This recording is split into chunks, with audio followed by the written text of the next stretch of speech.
Bismillahirrahmanirrahim. Assalamualaikum warahmatullahi wabarakatuh. Suatu studi dari seorang akademisi Arab Saudi telah mengguncang dunia Islam.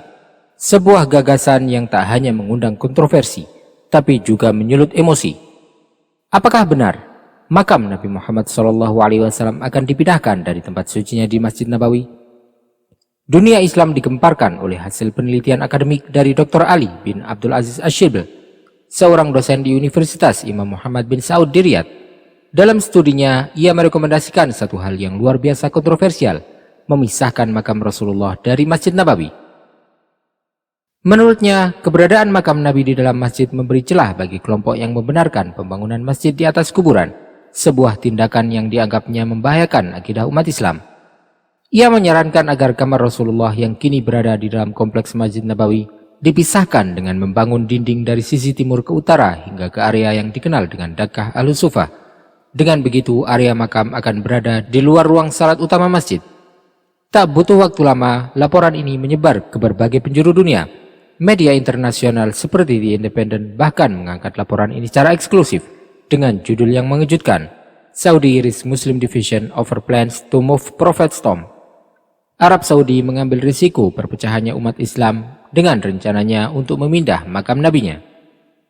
Dalam artikelnya, jurnalis Andrew Johnson menyebut bahwa studi ini menyarankan pemindahan makam Nabi ke makam Baqi tanpa penandaan jelas. Sebuah usulan yang disebutnya bisa memicu fitnah besar dan perpecahan di kalangan umat Islam.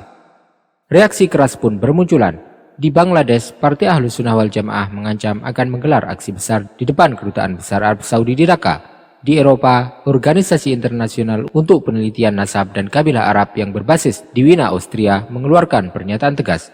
Tidak ada alasan syar'i, historis maupun kemanusiaan yang membenarkan pemindahan makam Rasulullah. Namun bagaimana tanggapan pemerintah Arab Saudi? Hingga kini otoritas keagamaan tertinggi dan pengelola Haramain belum mengeluarkan pernyataan resmi. Lalu apakah ini benar-benar rencana negara atau hanya opini ilmiah satu individu? Sumber resmi menyebut bahwa ini hanyalah studi akademik yang tidak mencerminkan kebijakan pemerintah. Bahkan keputusan pembangunan dan perluasan Masjid Nabawi sudah lebih dulu ditetapkan untuk dilakukan dari sisi utara tanpa menyentuh area makam sama sekali. Sejumlah ulama dari Al-Azhar Mesir mengecam studi ini, menyebutnya sebagai upaya memecah belah umat dan memancing kekacauan. Mereka juga menegaskan, tidak boleh memindahkan makam Nabi, tidak ada dasar syar'i yang membenarkannya. Dalam surat Al-Kahfi ayat 21, Allah berfirman tentang kaum Ashabul Kahfi. Qala alladhina ghalabu ala amrihim lanattakhidanna alaihim masjida. Orang-orang yang berkuasa atas urusan mereka berkata, bangunlah sebuah bangunan masjid di atas gua mereka. Ayat ini dijadikan dalil oleh sebagian ulama bahwa keberadaan kubur di dalam masjid tidak serta-merta bertentangan dengan akidah. Secara historis, kamar Rasulullah dahulu berada di luar masjid. Namun pada masa kekhalifahan Walid bin Abdul Malik, perluasan dilakukan hingga menyatu dengan kamar Rasulullah demi menampung jamaah yang semakin banyak. Sejak saat itu, makam beliau berada dalam kompleks Masjid Nabawi dan menjadi tempat ziarah yang penuh cinta dan penghormatan. Bagi umat Islam, tempat itu bukan sekedar lokasi bersejarah, itu adalah tempat cinta, doa, air mata, dan pengharapan.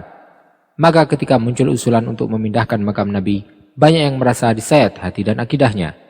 Lantas apa yang bisa kita ambil dari kisah kontroversial ini? Bahwa ilmu dan ijtihad tetap memiliki tempat dalam Islam.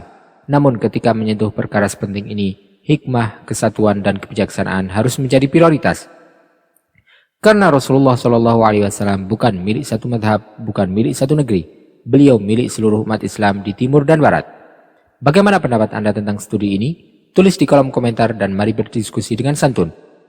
Wallahu ta'ala alam wa sallallahu wa sallam wa baraka ala sayyidina Muhammadin wa ala alihi wa sahbihi ajma'in.